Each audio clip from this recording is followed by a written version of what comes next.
com Jesus. Vamos assentar um pouquinho? Senão vocês vão ficar muito cansados. Nós damos boas-vindas a todos para mais esse culto que estamos rendendo ao Senhor nesta manhã, neste primeiro dia da semana. É um privilégio para cada um de nós e eu creio que o nosso Deus se sente contente em ver-nos reunidos nesta manhã com este propósito em nosso coração. Bom, a escritura que nós vamos ler está no Evangelho de São Lucas, no capítulo 15. Enquanto nós falamos, se você quiser preparar a sua Bíblia. Oh, meu Deus.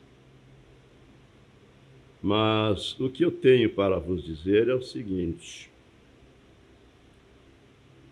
a respeito da visita do pastor Cláudio, nós não fizemos todo o nosso campo, ficou 2 lugares sem fazer, mas deu bem para ele conhecer como que é o nosso roteiro, como que é o nosso trabalho aqui. E deu também para a gente conhecer a maneira dele, né? Comemos um pouquinho de sal juntos, né? E tudo começou, não sei se vocês se lembram, não consigo abotoar aqui. Eu não sei se vocês se lembram da nossa reunião que fizemos aí, e o pastor Cláudio pregou para nós. O que é isso? Pregou para nós, eu havia proposto, primeiro pastor que chegar, eu vou convidar para falar essa noite. Foi na sexta-feira aqui no santuário. E ele chegou primeiro, ele e a esposa. Aí eu pedi para ele falar, e quando ele terminou de pregar, eu disse assim: Pastor Lázaro, empreste o pastor Cláudio um pouquinho para mim. Você se lembra? Pediu o pastor Cláudio emprestado. Então a coisa começou ali, né? Digamos assim, começou um namoro ali, né? Então eu gosto muito da maneira dele, tem um jeito muito agradável, simples, né? Humilde, não tem nenhum orgulho, e, pelo que eu vi, não tem nenhuma jactância, né? Não é cheio de ego. Muito bem, então aí começamos a orar e ele ficou interessado de vir e tal. E falei: vamos orar, pastor Cláudio, eu estou precisando de alguém para calçar o meu sapatão, né? Estou esperando mais o quê? Meu tempo aqui está vencido. Eu estou vivendo de lambuja, né? De lambuja. Então, vamos orar a Deus. Então, agora ele veio para conhecer o campo e tal, e eu, na quinta-feira, eu liberei ele para voltar. Ele tem os pais ali em Foz do Iguaçu, e queria passar por ali. E então, continuamos assim, orando, não é? Orando. E eu não sei o que Deus tem para fazer, mas estou confiante, né? Estou confiante que Deus vai exercer a sua vontade perfeita entre nós. Então, eu não convidei o pastor Cláudio para vir aqui, para ser o pastor, para, né, ficar no meu lugar. Não é assim, não. O negócio, nós estamos conhecendo um ao outro e tal e tal. Então eu peço que ore por ele, viu? Ore por ele, ore por mim também, para que Deus mostre para nós a sua vontade perfeita. Que na hora que chegar a hora de eu partir, eu não quero deixar vocês viúvos, né? Não quero deixar vocês aí à mercê do Deus dará, não é? Porque, então, eu gostaria que tivesse alguém ao meu lado, alguém que você já conhecesse, né? Muito bem. E uma outra coisa, eu tenho um recado, e é um recado muito sério. A Moeli está atento ali, ó. É que no dia 16 é aniversário da Dona Diva. E o pastor Timóteo, muito festeiro, né? Disse que vai trazer um bolo. E ela falou, não, meu aniversário foi no dia 1º de janeiro. Entrou o mês do aniversário, já aniversariei e pronto. Mas ele insistiu, né? E ela aceitou, né? Ela aceitou, ainda que seja de uma maneira meio parcial, mas ela aceitou.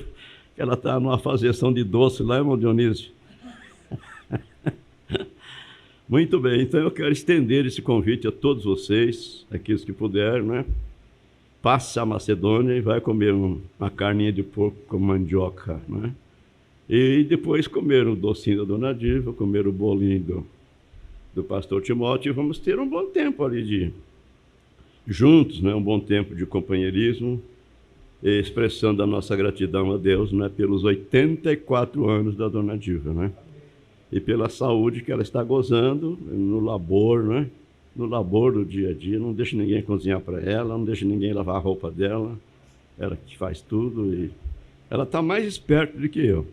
Esse dia um irmão ligou, não me lembro quem foi, e eu disse assim, olha, se você soubesse o que eu estou fazendo, estou sentado aqui na sombra da minha aboboreira, né?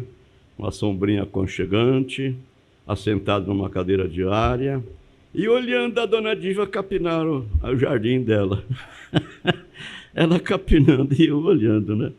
Aí o irmão falou, opa, então a coisa mudou. Eu falei, mudou e muito, rapaz. Viu? O que acontece é o seguinte, que eu vou capinar o jardim para ela, eu corto uma plantinha dela, ela quase chora. E na hora que ela vai plantar, planta um em cima do outro, assim, não lembra que tem que capinar, né? E aí a gente vai capinar, corta, ela fica brava. Então deixa ela capinar o jardim dela. Então ela está muito disposta, graças a Deus, né? E eu agradeço por todas as vossas orações e continue orando por nós. Eu estou dando esse recado aqui do pastor Cláudio, a respeito do pastor Cláudio, porque senão sai um zum por aí, aquela coisa, né? Então, né? Vocês ficam sabendo e quem está nos ouvindo na internet também fica sabendo, né? Agora vamos ler a Bíblia. Pigarrinha ainda não saiu. O nosso Elias, ele leu apenas o versículo 8 e 9 de São Lucas 15, para falar sobre a segunda vinda de nosso Senhor Jesus Cristo. Mas eu gostaria de convidá-los a nós lermos desde o primeiro versículo até ao versículo 10. O Senhor Jesus estava falando a respeito de conversão, a respeito de salvação de um pecador. E chegando-se a ele, todos os publicanos e pecadores para o ouvir. E os fariseus e os escribas murmuravam, dizendo, este recebe pecadores e come com eles. Estavam enciumados, né? Este recebe pecadores e come com eles. E ele lhes propôs esta parábola, dizendo, que homem dentre vós, tendo 100 ovelhas, e perdendo uma delas, não deixa no deserto as 99, e não vai após a perdida até que venha a achá-la, e achando-a, a põe sobre seus ombros gostoso, e chegando a casa, convoca os amigos e vizinhos, dizendo-lhes, alegrai-vos comigo, porque já achei a minha ovelha perdida. Digo-vos que assim haverá alegria no céu por um pecador que se arrepende, mais do que por 99 justos que não necessitam de arrependimento. Ou qual a mulher que, tendo 10 dracmas, se perder uma dracma, não acende a candeia e varre a casa e busca com diligência até a achar, e achando-a convoca as amigas e vizinhas, dizendo: alegrai-vos comigo, porque já achei a dracma perdida. Assim vos digo que há alegria diante dos anjos de Deus por um pecador que se arrepende. Amém. Senhor Deus, damos graças a Ti, bom Pai, por termos a Sua palavra escrita em um livro, e o Senhor tem velado por ela, ainda que ela tenha sido perseguida, presa, queimada, mas o Senhor teve uma maneira de preservá-la para que ela pudesse chegar a nós nessa hora, nesse tempo tão difícil em que nós estamos vivendo. Obrigado, Pai, pela sua provisão divina. E agora acabamos de fazer essa leitura e pedimos ao Senhor acrescentar as suas bênçãos à mesma e que o Espírito Santo venha para falar conosco. Nós oramos pedindo e somos gratos no nome do Senhor Jesus. Amém, amém. Assentai-vos. Nós cumprimentamos nossos irmãos que estão nos ouvindo pela internet e outros que ainda ouvirão. Mas, falando sobre arrependimento, Pedro, no dia de Pentecostes, respondendo àqueles que tiveram seus corações compungidos e fizeram a pergunta: que faremos, varões e irmãos? Quando ele tinha acabado de dizer: saiba, pois com certeza, toda a casa de Israel, que a este Jesus que vós crucificastes, Deus o fez Senhor e Cristo. Então eles tiveram seus corações compungidos e perguntaram a Pedro: que faremos nós, varões e irmãos? Então Pedro disse: arrependei-vos, arrependei-vos, e cada um de vós seja batizado em nome de Jesus Cristo para perdão dos pecados, e recebereis o dom do Espírito Santo. Então a primeira coisa é um arrependimento sincero. No livro de Atos 19, ou 3:19, não estou bem certo, a Bíblia diz: arrependei-vos e convertei-vos, para que sejam apagados os vossos pecados e venham os tempos de refrigério pela presença do Senhor. O arrependimento endireita as coisas diante de Deus. Nós, como seres humanos, estamos sujeitos a errar, estamos sujeitos a falhas, a fraquezas, estamos sujeitos a pecar, por que não dizer, não é? Mas quando isso acontece, você tem um Espírito Santo que é o seu guia, é o seu policial.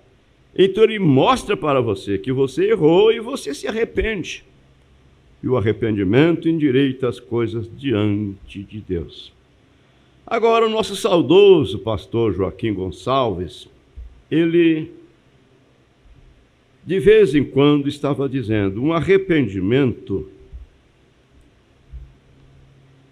no sentido da palavra. Um arrependimento no sentido da palavra. Não é apenas um autolegalismo, né? E condenando a si mesmo e depois assinando por si mesmo uma lei na sua consciência, uma lei áurea, uma lei de libertação. Não é isso. Mas é o próprio Espírito Santo que mora em você, lhe convencendo de que você errou, de que você pecou e que você precisa endireitar aquilo. É claro, se Deus está mostrando que tem alguma coisa errada, você deve ter a consciência que você deve endireitar aquilo, não é isso? e você não faz de conta que não está recebendo nada, que não está sentindo nada, não faz de conta que aquilo não faz mal, não fiz nada e esquece. Porque o nosso Deus não esquece. Nosso Deus não esquece. E aí o nosso Elias vem e diz assim: olha, o diabo ficará aninhado ali. Ele tem todo o direito de permanecer alinhado ali. Então nós vemos que nas reuniões do profeta, Deus deu para ele aquele discernimento para discernir o coração das pessoas, a vida das pessoas. E em muitos casos ele dizia: você tem que ir endireitar isso aqui primeiro. Vai, acerte isso, então você venha e você vai ser curado. Mas primeiro tem que acertar isto. E na mensagem ele cuida em você, no parágrafo 63, ele diz assim: a falta de confissão impede as pessoas de serem curadas. A falta de confissão impede as pessoas de serem curadas. Para confessar tem que haver um arrependimento, tem que haver um reconhecimento que errou. Errei, estou aqui confessando o meu erro, minha falha, né? Muito bem. Então, amados, é o próprio Espírito Santo lhe convencendo do pecado e você angustiando-se e sofrendo aquele pecado em sua alma, arrependido, e o próprio Espírito Santo levando a você a Jesus Cristo, que é o seu Salvador. E na mensagem da graça, parágrafo 74, o irmão Brana disse: nenhum arrependimento sem lágrima tem efeito diante de Deus. Porque ele via muitas pessoas vinham ao altar dizendo que estava arrependido, que mais mascando chiclete, sorrindo. Um arrependimento sincero, o coração dói e a pessoa chora, a pessoa sente isso. Às vezes não chora com lágrimas, mas ele chora por dentro.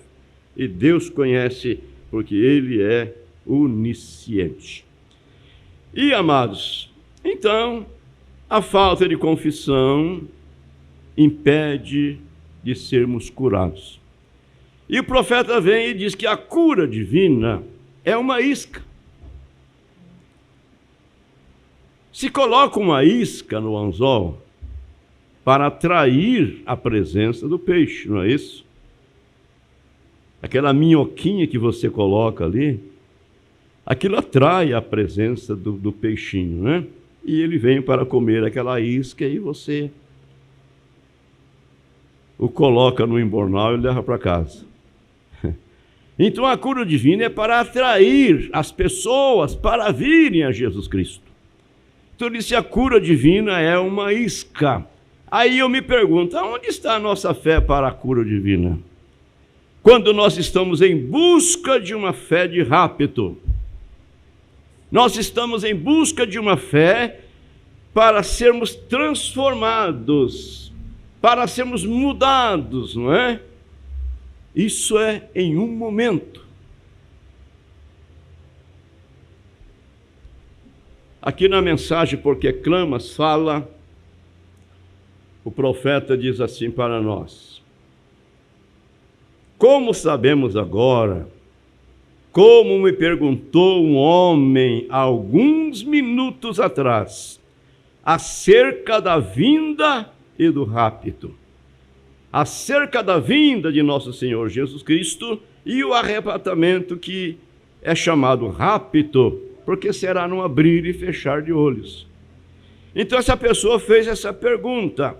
Então o profeta respondendo disse: sabemos que temos vivido o tempo. Sabemos que temos vivido o tempo. Não podemos ignorar, não é?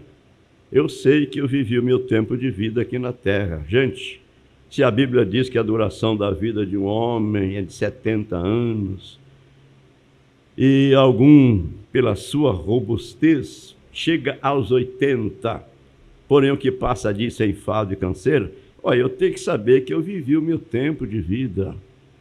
Então o profeta está dizendo, sabemos que temos vivido o tempo. Passamos pelas eras da igreja. As 6 eras da igreja ficaram atrás. E nós estamos vivendo na 7ª e última era, e no finalzinho dela, esperar mais o quê? E afinal de contas, Deus enviou Elias para converter nossos corações. Isso é para levar a nossa fé a ter uma fé como a igreja primitiva, crendo no mesmo Deus, no mesmo Senhor, tendo o mesmo batismo, e precisamos ter a mesma vida vivida. Então, ele diz, sabemos que temos vivido o tempo. O tempo do rapto está à mão.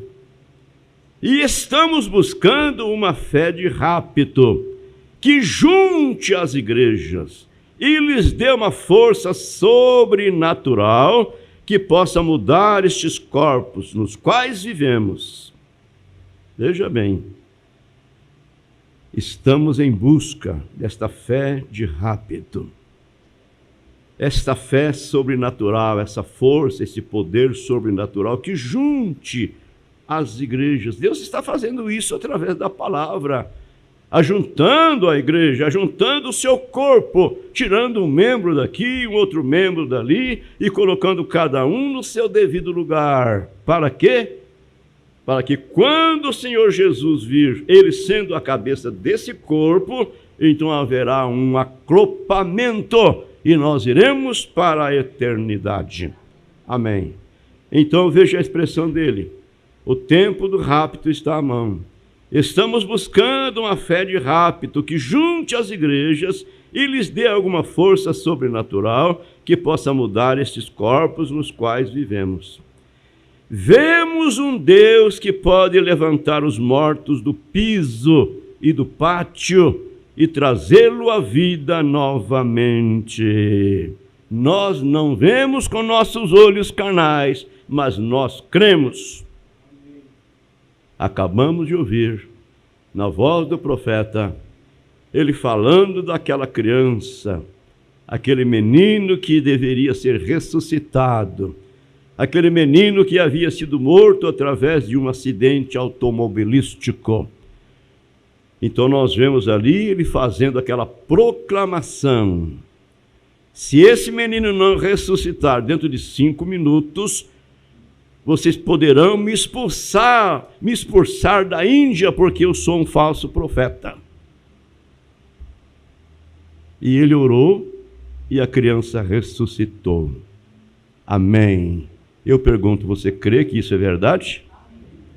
Claro que nós cremos. Então, o que nós vemos nisto é o poder de Deus sendo manifesto.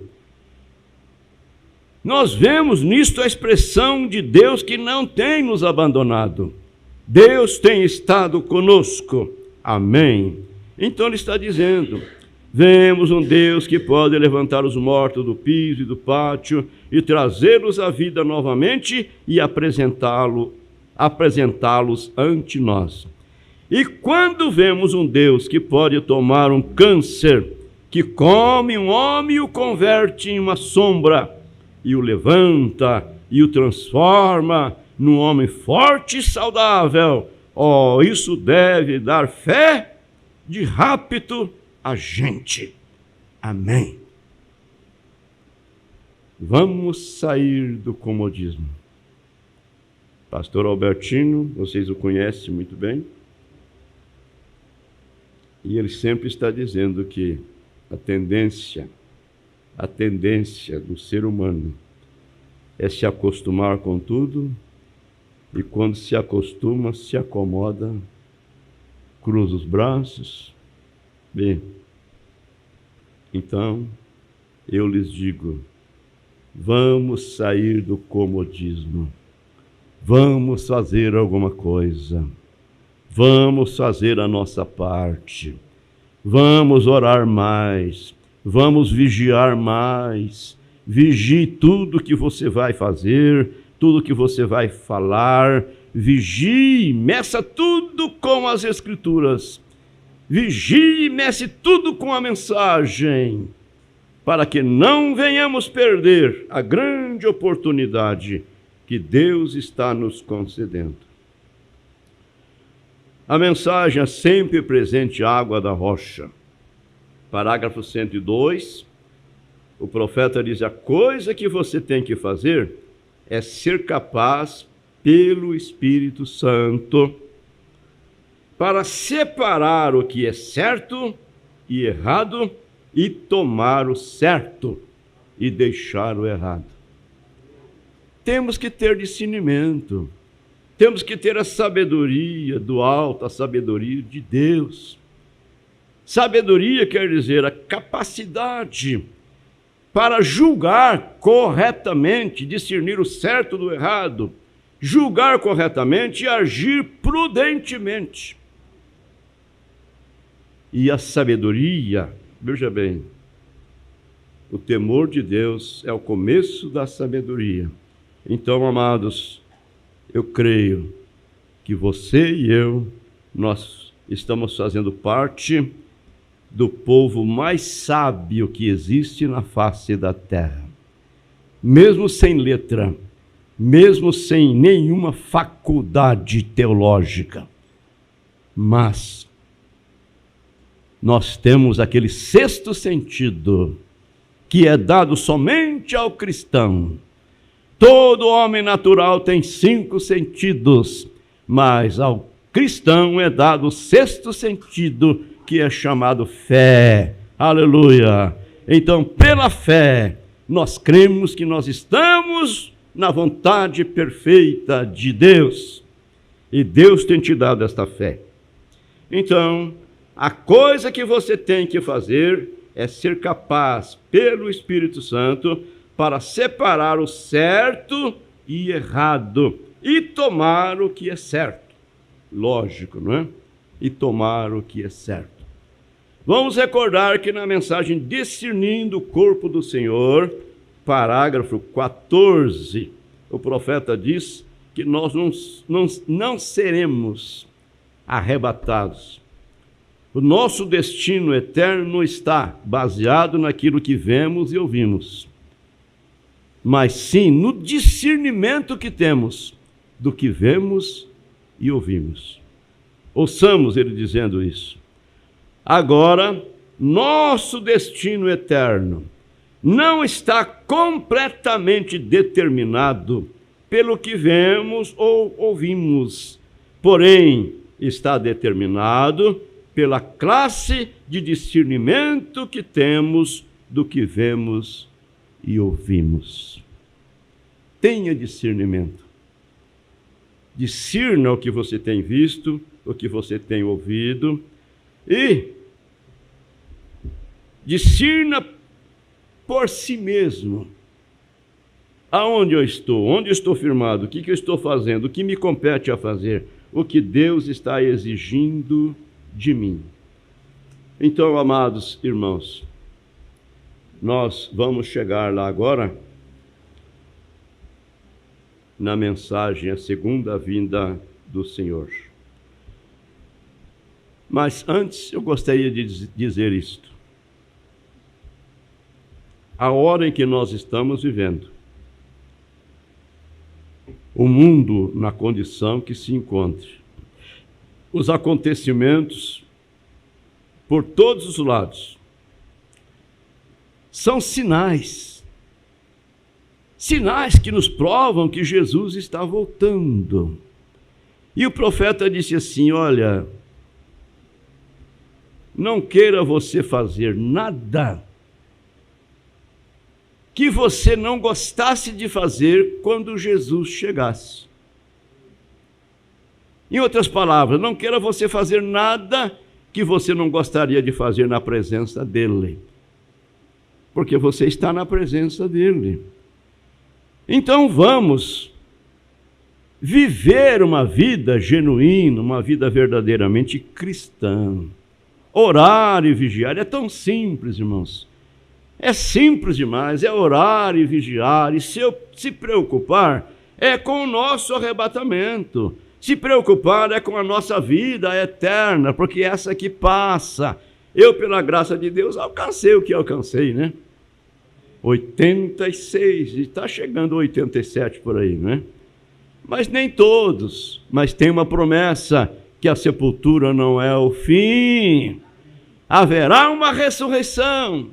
E o profeta vem e diz que a parte ruim disso não é a morte, não é a sepultura.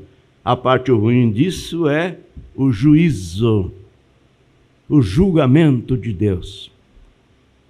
A Bíblia diz que todos havemos de comparecer perante o tribunal de Cristo para prestarmos conta de tudo aquilo que temos feito por meio deste corpo, quer seja bem, quer seja mal.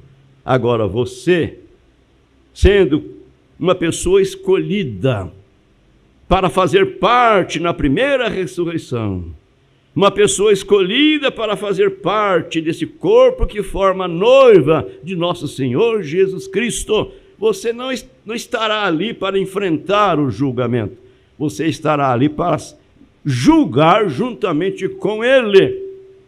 Deu para entender? A Bíblia diz que Ele vai julgar as pessoas e separar as pessoas, como o pastor separa os bodes das ovelhas. E você estará ali com Ele para julgar o mundo. São Mateus 5, Jesus disse que os santos hão de julgar o mundo. Então você estará lá para julgar, não para ser julgado. Então o irmão Brana chega a dizer assim, que faça de mim tudo o que quiser, me corte aos pedacinhos e tudo mais, mas não me deixe estar ali no trono branco para ser julgado. E se podemos escapar, não é, em tempo com a nossa vida, se Deus tem sido gracioso para conosco, tem feito essa escolha, então vamos segurar nisto. Vamos ter discernimento. Não vamos simplesmente ficar baseado em nossas boas intenções. Se nós não tivermos cuidado, nós vamos simplesmente assar o gatinho com a nossa boa intenção, né? O profeta disse que aquela menina encontrou um gatinho lá na rua, em um tempo de chuva, molhado, muito frio, o bichinho estava congelado, e ela teve muita pena, muita dó do gatinho. Pegou o animalzinho, levou para casa. Quem sabe pegou uma toalha de banho, enxugou ele bem enxutinho. Mas assim como ele estava tremendo de frio, ela pensou, vou colocá-lo ali no forninho e vou aquecer um pouquinho. A intenção dela era essa, né? Aquecer um pouquinho, ele vai se reanimar mais depressa. Colocou o bichinho lá, acendeu o forno, e esqueceu o gatinho. Ela tinha boas intenções, mas esqueceu. E quando ela voltou lá, o gatinho estava assado. Então, o irmão Branda disse, se nós não tiver cuidado, simplesmente com as nossas boas intenções, nós vamos assar o nosso gatinho. Que Deus tenha misericórdia de nós e que Ele nos ajude, visto que Ele tem começado em nós essa boa obra, que Ele venha para levá-la à perfeição. Deixa eu ver onde está aqui a segunda vinda de Cristo.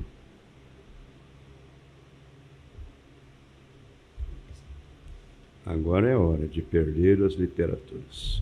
Aqui está. Olha, ouçamos isso. O irmão Brana fala aqui no parágrafo 21 e 22, a mensagem, a segunda vinda de Cristo.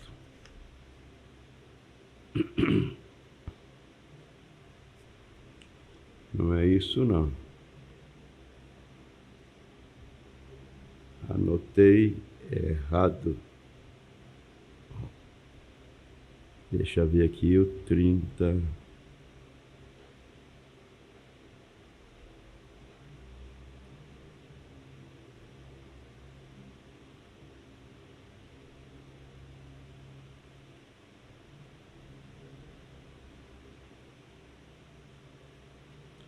É o número 50.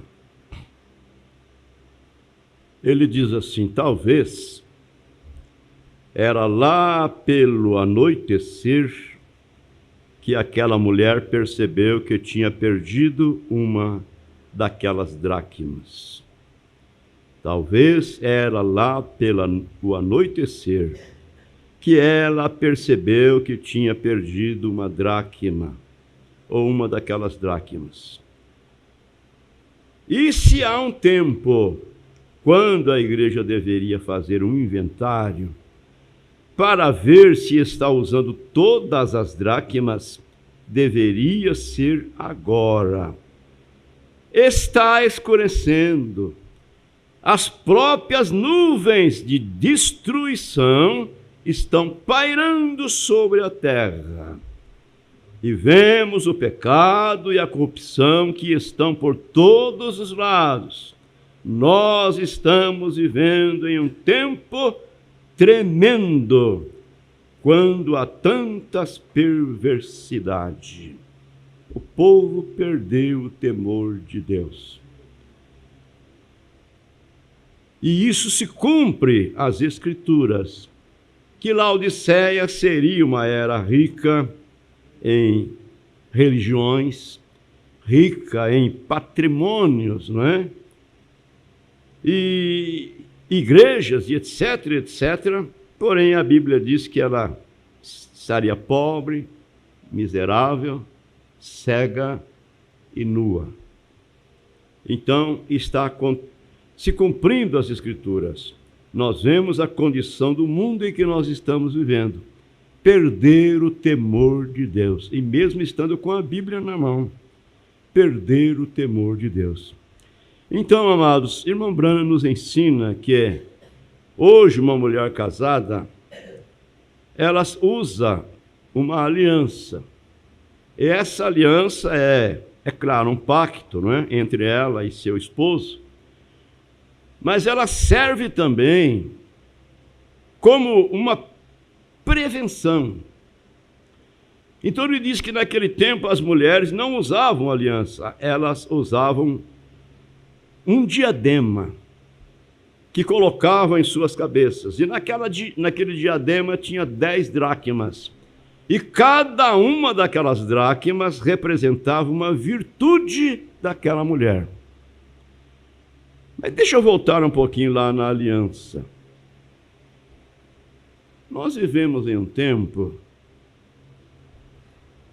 em que a perversidade tem sido exagerada. Não há mais aquele respeito, aquela consideração que havia alguns anos atrás. Não está muito longe, não. Não está muito longe. As pessoas respeitavam uma ou outra. Porém, hoje a coisa está tão desenfreada que eles pensam que todo mundo é igual. Estes homens adúlteros, eles pensam que todas as mulheres são iguais. E às vezes eles são atrevidos para mexer mesmo com as mulheres casadas. Mas se você é uma mulher casada e tem uma aliança, é fácil de você se safar dele. Simplesmente passe a mão na cabeça. Você está olhando para ele, não, ó. Está vendo a aliança aqui no meu dedo? Me deixa em paz, viu? E se desvia dele, porque tem daqueles que dá em cima mesmo. Então, naquele tempo, elas tinham um diadema, e naquele diadema 10 dracmas, e cada dracma significava uma virtude. Então, o profeta diz, talvez essa mulher tenha perdido a dracma que representava a sua fidelidade com o seu marido. E já era quase o anoitecer quando ela percebeu que havia perdido. Então, ela acendeu a candeia e começou em desespero a procura daquela dracma, porque o seu marido já estava voltando. E se ele chegasse a encontrar-se com a falta daquela dracma que representava a sua fidelidade ao seu marido, olha, seria difícil para ela explicar que focinho de porco não é tomada. Que quando acontecia isso, Então ela era levada lá e o sacerdote tirava aquela dracma que representava aquela virtude. Então ela teria um tempo difícil para explicar para o marido que havia perdido aquela dracma. Então o que ela fez? Ela acendeu a candeia. O profeta diz, ela pegou a vassoura e começou a vasculhar, a varrer a casa, varrer as teias de aranha e tantas coisas mais. Eu imagino, eu vejo a cena. Ela puxando, quem sabe, antigamente se guardava as roupas nas malas, né? Arrastando aquelas malas, tirando do lugar, coisa onde fazia 15 dias que ela não varria, e passando a vassoura ali naquele desespero, procurando, porque seu marido já estava voltando, era uma hora tardia. Então o irmão Branham está comparando aquela mulher com a igreja. Ela e seu marido sendo comparada com a igreja e Cristo. Então ele está dizendo para nós, a igreja deve estar examinando a si mesma através de quê? Da palavra de Deus. Através da mensagem, porque a mensagem é a Bíblia revelada para nós, é a palavra de Deus sendo revelada. Já está na hora de fazermos um inventário de nossa pureza, nossa lealdade, a nossa devoção e a nossa fidelidade com o nosso esposo, o Senhor Jesus Cristo. Irmão Branham mostra que ela é a chamada, a igreja mãe, não é a mais velha, é chamada de prostituta pela Bíblia, porque ela diz que é a noiva de Cristo, é a esposa de Cristo, e no entretanto está flertando com o mundo. O mundo de uma maneira geral, e principalmente o mundo político. Então, por isso, ela sendo casada e estando namorando com o mundo, namorando com a política e etc., então é considerada como uma prostituta.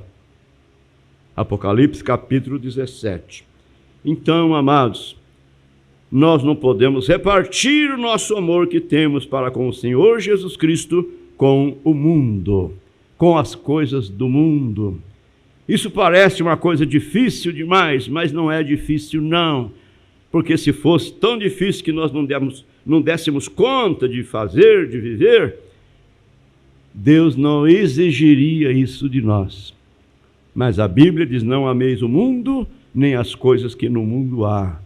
Porque tudo que há no mundo, concupiscência da carne, concupiscência dos olhos, a soberba da vida, não é do Pai, mas do mundo.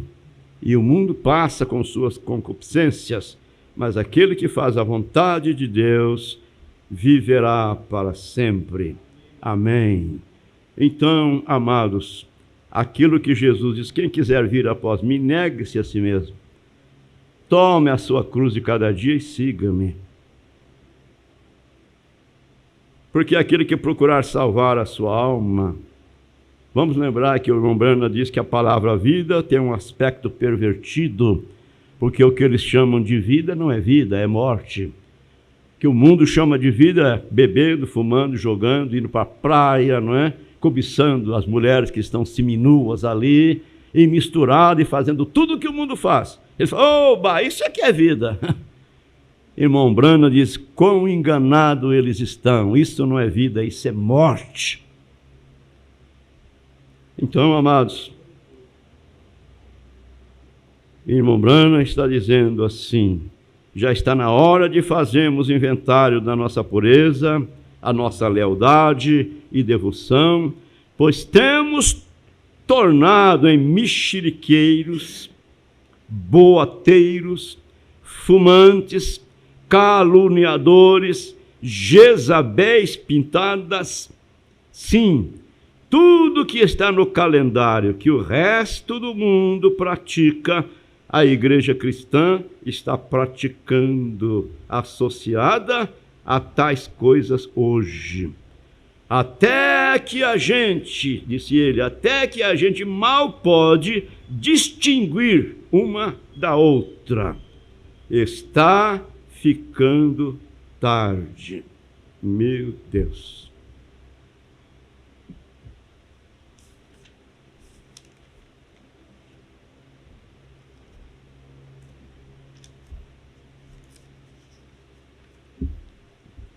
Eu tenho algo aqui para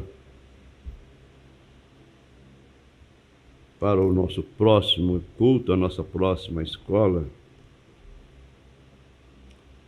O profeta nos diz aqui nesta mensagem o arrebatamento.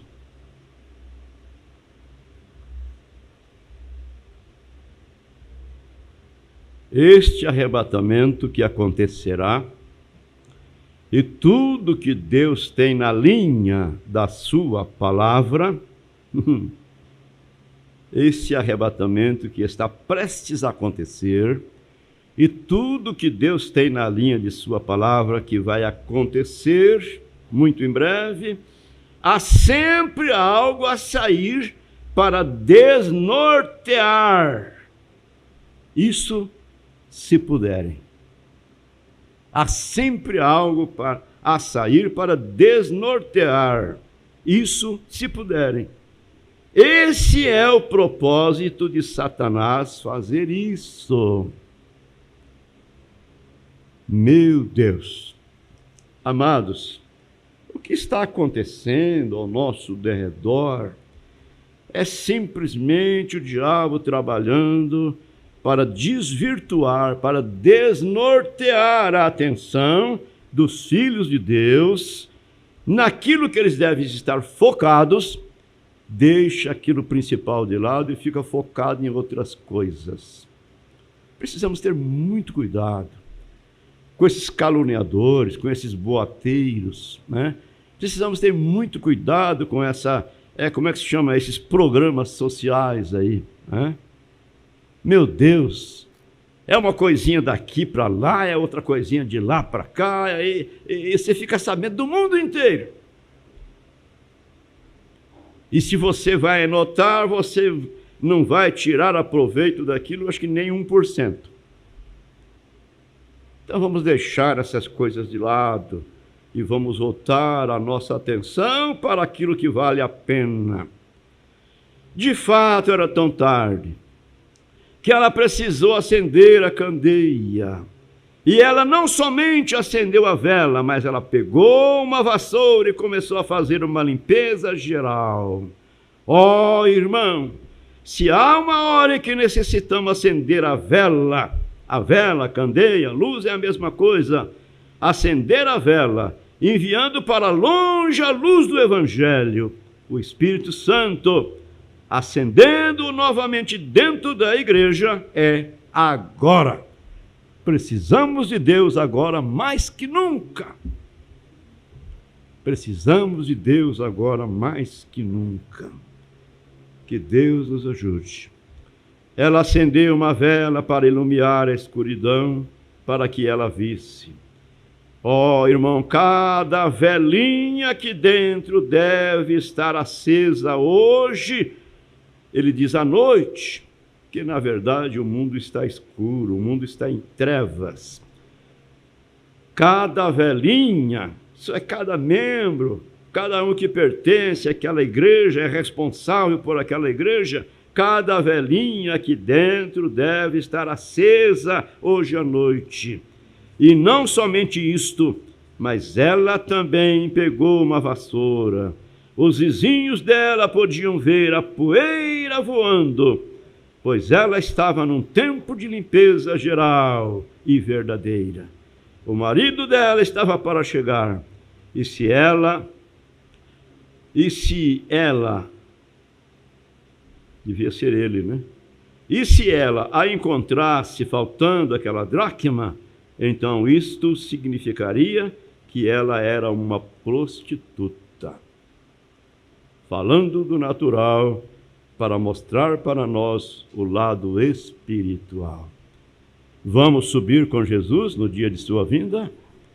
Que dia ele virá? Quando? Que hora? Ninguém sabe. Mas nós estamos de sobreaviso. Nós estamos de sobreaviso. Como foi nos dias de Noé, como foi nos dias de Ló e Sodoma, não é? Haverá guerra, peste, fome, terremotos em vários lugares. Israel está em sua terra natal, é uma nação poderosa, aleluia, e a guerra está travada lá. Quem sabe num destes dias poderá haver uma aclamação e essas armas nucleares poderão entrar em ação. E nós temos sido ensinados por Deus, através de seu profeta, que antes da primeira bomba atômica sair do hangar, Jesus raptará a sua igreja. Amém? Nós não estaremos aqui na tribulação.